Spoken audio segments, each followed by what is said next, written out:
চব্বিশের অভ্যুত্থানের পরে বাংলাদেশ কার্যত সংবিধান থেকে বিচ্যুত হয়ে যায়। বাংলাদেশে 5 তারিখ থেকে 8 তারিখ পর্যন্ত কোন সরকার ছিল না।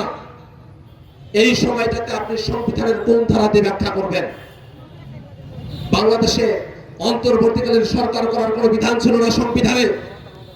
কোন সংবিধান বলে আপনি সেটাকে ব্যাখ্যায় নিয়ে আসবেন? বরং এই কথাই সত্য, বাংলাদেশে 5 আগস্টের পরে বিদ্যমান সংবিধানের খুবই অল্প কিছু জায়গা কার্যকর ছিল। একটা কোয়াজাই কনস্টিটিউশনাল পরিস্থিতিতে আমরা ছিলাম, যেখানে সংবিধানের সেই অংশগুলো গণ অভ্যুত্থানের ফলাফলের সঙ্গে অসঙ্গতিপূর্ণ, সেই অংশগুলো অকার্যকর। আর গণ অভ্যুত্থানের ফলাফলের সঙ্গে যে অংশগুলো সঙ্গতিপূর্ণ শুধুমাত্র ততটুকুই কার্যকর ছিল।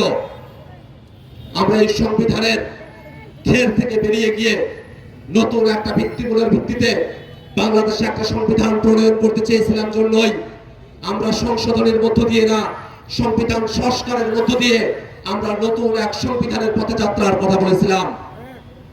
ভাইরা আমার, আমাদের সেই যাত্রায় একটা বিঘ্ন তৈরি করা হয়েছে। এতগুলো মানুষ যে গণভোটের পক্ষে অবস্থান নিয়েছে, সে গণভোটটাকে খারিজ করে দেওয়া হচ্ছে। বাংলাদেশের মানুষ এটা ভুলে যাবে না।